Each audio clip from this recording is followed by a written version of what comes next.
welcome to Let's Talk Spoop. I'm your host, Don, and today we're going to talk about Halloween 4, the illustrious return of Michael Myers, which I personally watched on demand off of AMC, which means it was a little bit edited, not quite the same as what I would have gotten off of Shudder, which I believe is where I could have watched it from. I don't know, I didn't really do research on this one because I'm on vacation right now. So, but for you, my loyal viewers, all three of you, I made this recording. Anyway, so as per usual on Let's Talk Spoop, we're going to break things down into 6 general categories: story, acting, music, atmosphere, look, and creep. And then we're going to talk about them. So let's go ahead and jump right in. So story, it opens up October 30th, 1988, which is, a reference to every other Halloween movie, how they all say, October 31st, whatever year. However, this time, it's the day before Halloween. And there's the opening credits is a deserted farm for some reason. It's full of Halloween decorations. I don't know why, because the farm never actually comes into play, so I don't know why it's in there. But anyway, so then it transitions to the insane asylum, Smith Grove, which has been in the previous Halloween movies as the insane asylum where Michael Myers was being kept. There's docs / cops, can't really tell. They're dressed up like they work there, but they have a badge on, but it's weird. So they're picking up Michael Myers, who wakes up upon hearing of his niece, Jamie. He then crushes a man's skull with his bare hand, and then we transition to Jamie with her adopted family, having a conversation with her adopted sister, asking her sister if she really loves her, stuff like that. Normal adopted kid conversations.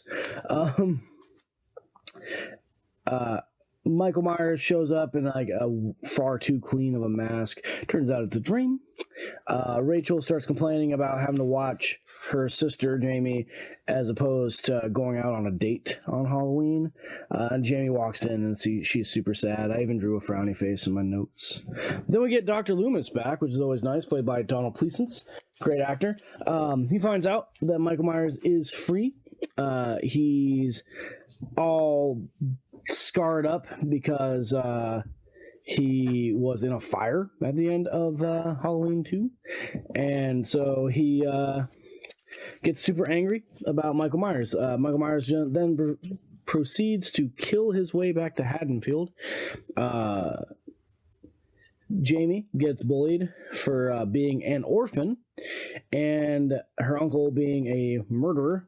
Kids suck. Just kids suck. So she decides that she does in fact want to go trick-or-treating after getting bullied. She gets a clown costume, which is a reference to the original movie, because when Michael kills his sister in the very beginning of the first movie, he's wearing a clown costume that he was wearing when he went trick-or-treating. And then I wrote in very large letters, foreshadowing. I appreciate that when the doctor shows up to talk to the sheriff just immediately buys exactly what the doctor's saying. He's like, all right, let's go do stuff. Other fun things that happen in this movie, there's a lynch mob that kills the wrong dude thinking he's Michael Myers, which I thought was kind of funny. A bunch of people die. There's a butt scene, which is nice. I watched it on AMC, like I said, so I don't know if there were boobs. So there may have been. There's like a little side story that has to do with Rachel and her maybe boyfriend, Brody, who turns out to be a piece of crap. And then you get to your ending, which after I give you guys the rest of the story, I'll tell you how it ends with a little spoiler alert. That way, in case you haven't seen this movie that's been around since, the last almost 30 years or so. I don't want to spoil it for you, but I will tell you about the ending in a wee bit. So, for the story, I enjoyed it. I liked the shift in narrative to having a younger child as the protagonist. So, 3 out of 5 for story. Acting, average, believable, nothing special though. 2.5 out of 5. Music, it uses the classic theme to good effect, but that's about it. There's no real good or different music in it. They just use the theme a lot. But it was very nice to have the classic theme back after the hellish jingle from Halloween 3. So 2.5 out of 5 for music. Atmosphere, there is a lot of off-screen deaths, which I feel like kind of serve to build the height of the scariness. But other than that, there's not really a ton with the atmosphere, but they did a good enough job. 2.5 out of 5 average. Look, honestly, I felt like they didn't try that hard. There's a couple of cool dead bodies, and there's a scene where Michael straight up rips the dude's jaw off, which was pretty cool. So I gave it 2.5 out of 5 for the look. But other than that, like, it wasn't really... They didn't show a lot of like cool deaths or anything like that. Like I said, a lot of them happen off screen, which builds the like idea of Michael Myers being this unstoppable force, but doesn't really help much with like the look. Creep. There's a couple good jump scares toward the end. Michael Myers classic stalking, and it's a really good return to form after number 3, which didn't have Michael. So 3 out of 5 out of Creep. Tally up our scores. I kind of actually feel like Look should have gotten a 3 out of 5, so let me go ahead and do that math again. So 17 divided by 6 is 2, and 6 goes into 50. 8 times 2.8. So 2.8 out of 5 for Halloween 4, The Return of Michael Myers. And now to the spoilers. So the end of Return of Michael Myers, the little girl who is, I believe, 8 years old, 2 years older than Michael was when he killed his sister, stabs her mother with scissors while wearing said clown costume. This is twofold. Number one, as you noticed, this is the return of Michael Myers, right?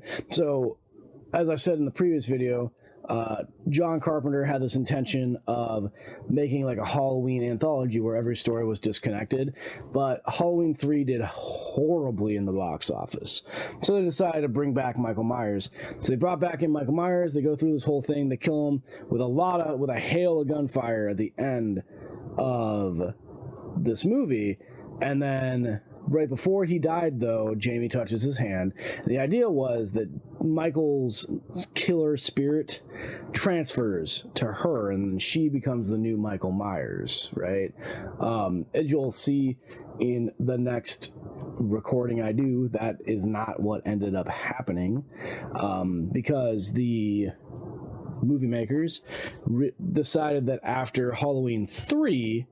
not doing so well without Michael Myers, they did not want to get rid of Michael Myers again and have a new killer, which I feel like is a really unfortunate decision, because I think it would have been really cool to have a separate